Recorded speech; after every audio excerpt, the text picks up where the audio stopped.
Okay, so we're back in a completely different location. For you guys that don't follow me on Twitter or Instagram, yes, I'm taking about 3 weeks away from the normal set, traveling, getting the health stuff taken care of, but we are still back. And this is something today we're gonna talk about that I have not addressed yet because quite frankly, it's not even official yet. I'm talking about Jake Paul and Tommy Fury. This is the fight I have been crowing about like those annoying birds outside of your window every single morning. I mean, is there any way to find an off switch on those damn birds because I'm trying to sleep here? But anyway, yes, Tommy Fury, Jake. It's the fight I've been talking about for a long time now. We've had this fight signed, sealed, not delivered 2 times previously, but you know what they say, 3rd time's a charm, and rumor has it, this fight's taking place in 1 month's time, February 25th, Jake and Tommy. It's not official yet, but it's officially time to start telling you why this fight will be different from the first 2, even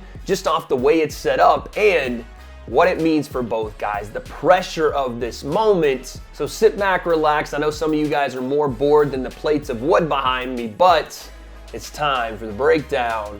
Let's go. Okay, so first off with Tommy and Jake, this fight, like I said, has been going on now for 2 years. Like, we're finally at that point where we either do it now or we just never do it. Strike 3 means we're out. But I'm fully in on this because of a couple of things. One, it's been leaked that this fight is happening within the month, February 25th, meaning we don't have a lot of time here to talk about, well, negotiations aren't going the way we want, or so-and-so wants this, so-and-so wants that. This time, it's not that. This is a Floyd Mayweather-esque build, like sign the contract and you blink and we're in the ring. Now that's good and bad, right? Because it doesn't give us a lot of time for promo, but do we really need a lot more time for promo? Jake and Tommy have already done press conferences where John Fury threatened that he was gonna bend over Jake's now ex-girlfriend, Mrs. Julia Rose, and do her like a dog. And Jake basically saying Tommy was going to be a terrible father, although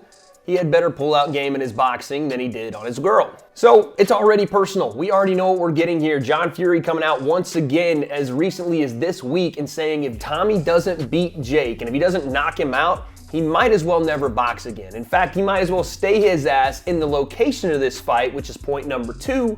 We're doing this in Saudi Arabia. Now, this is interesting for a couple of reasons. One, it eliminates the entire issue with Tommy being able to get to the United States. Like, we don't have to worry about that now. That was the big hallmark of why fight number 2 never happened. So this happening in Saudi Arabia also does give a bit of an away vibe to Jake. In other words, now in Saudi, that's going to be a little bit of a different vibe, whereas Tommy has fought in different locations, US, UK, and others. So this may be a little bit of a switch up from what Jake's used to. Obviously, getting out there early is gonna be key because you need to get your body acclimated to that environment, to that sleep schedule. You're talking, we were in Dubai and that was 12 hours difference from where I live. Jake in Puerto Rico, it's a little closer, but still, you wanna get out there and adjust your body. And they're gonna have to adjust to the fact that I don't know how many people are going to be in attendance for this fight. Jake is used to fighting out in sold out arenas in front of a ton of people where that adrenaline, you can feed off that fan base. I don't know if they're gonna be able to sell that many tickets on this short amount of time in an area where, yes, people are fight fans and people will come out to do events, but I don't know on this particular event how many Jake Paul and Tommy Fury fans are gonna fill up an arena of I don't know how many. Like, there's still so many questions. Where is the arena? How much does it hold? That entire thing hasn't been answered. But one thing that has is what this platform apparently is going to be on. And Jake and Tommy, get ready for this, apparently rumored, are going to be fighting on ESPN. Now, the question I have is, how did that deal get negotiated? Was it MVP using the likes of their PFL now partnership, Jake and Nakisa being co-owners of the PFL, to somehow get a deal with ESPN and the distribution over there? I don't exactly know. Does this mean that Jake is signed for a multi-fight deal on ESPN or Top Rank is involved in some way? Again, I'm not exactly sure how this is gonna work, but being on ESPN is massive because you're talking about the worldwide leader in sports. Again, this is a leak, so take it with a grain of salt. We don't actually know if this is going to be there, but if it is, you're talking about where the UFC is displayed, where PFL is displayed. A lot of fight fans are going to see this, so again, more eyes on this event peripherally on pay-per-view or whatever they're gonna do, but maybe not as many in the arena. Does that affect Jake? Being able to hype himself for a fight,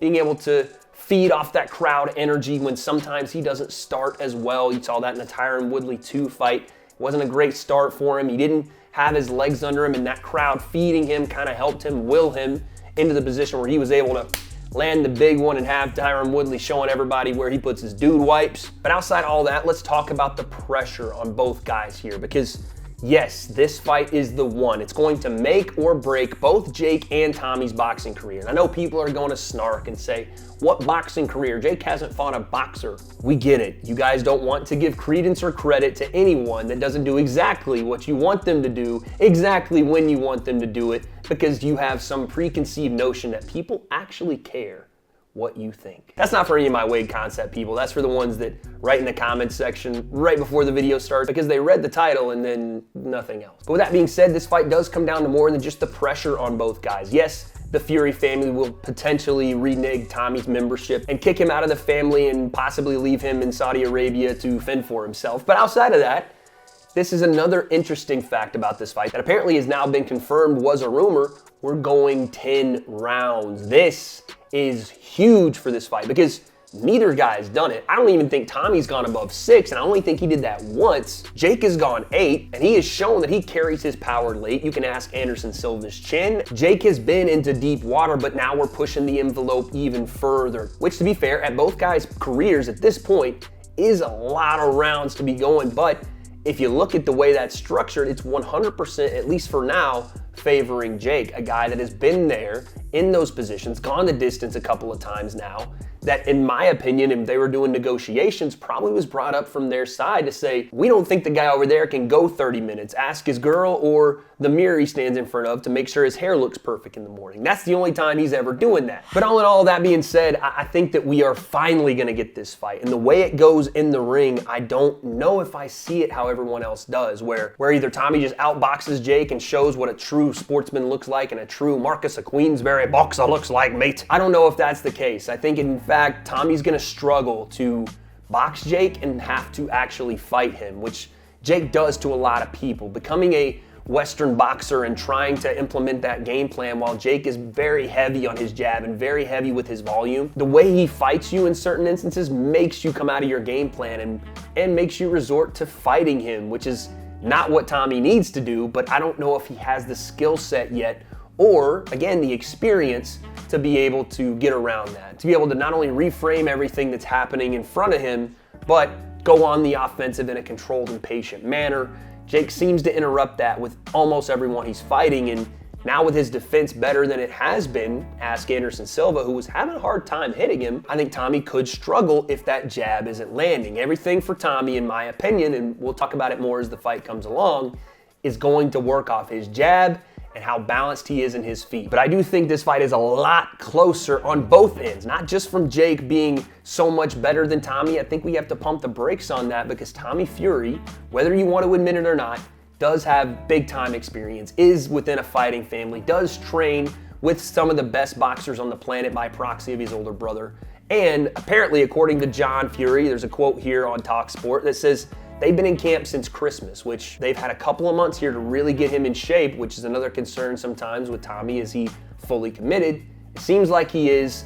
I'm fully committed to this trilogy, and someone is going to not only subvert expectations, but show us exactly what the next level, the next evolution in influencer crossover boxing and, at this point, low-level pro boxing looks like. Will it be Jake or will it be Tommy? I don't have those answers, but apparently, rumored to be, not officially just yet, but hopefully, February 25th in Saudi Arabia. I guess we'll find out.